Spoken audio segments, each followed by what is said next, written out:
We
have their complete agenda.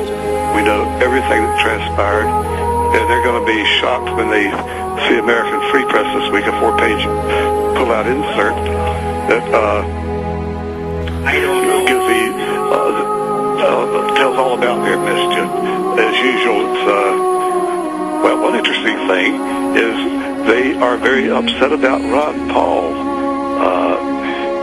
Their concern over Ron Paul fascinated me. Okay, but you specifically, this is coming from Bilderberg, from Trilateral Commission, same thing. Why are they still worried about Ron Paul? Because they're concerned about Ron Paul's turning out thousands and thousands of young voters who are getting what they call their political education.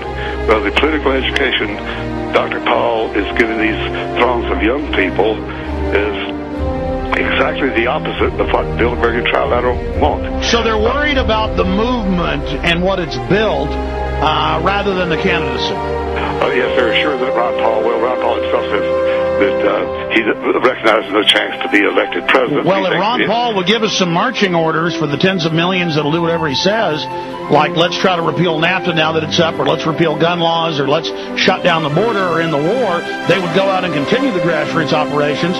Right now, they're still spending 99% of their time on the delegate process and running around shouting Ron Paul and buying his book.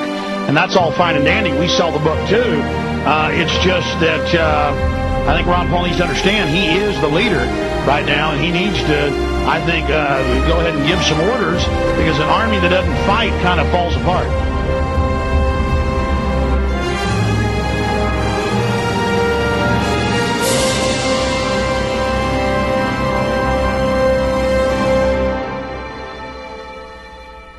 They're concerned that these thousands of young people who follow Ron Paul are being educated on the Constitution, which they despise, the First and Tenth Amendments, which they despise, and the fact that Ron Paul would bring the United States back to a non-interventionist policy abroad. He'd bring the troops home immediately, not only from Iraq and Afghanistan, but from 130 peacekeeping missions around the world.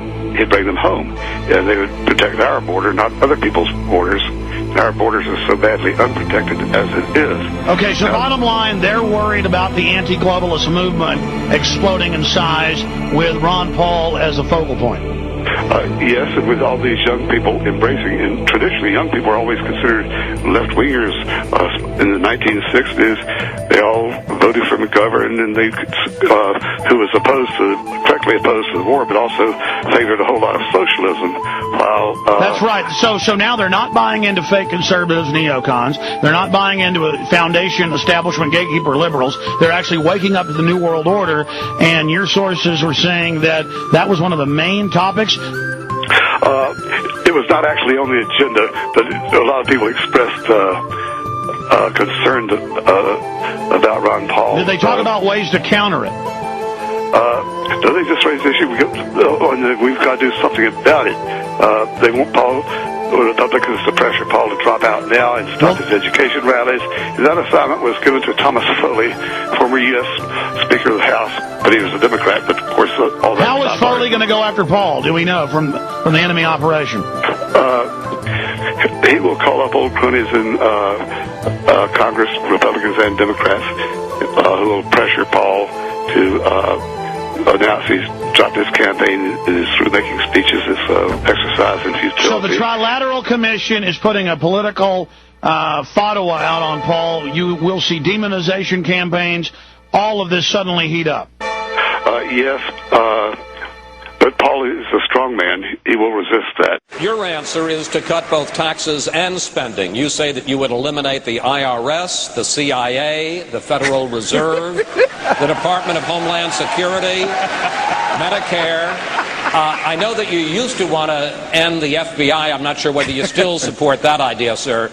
Perhaps you can tell us. But if you get rid of the CIA, let alone the FBI, how would President Paul have any idea, any intelligence of what our enemies, foreign and domestic, are up to? Well, you might ask a better question.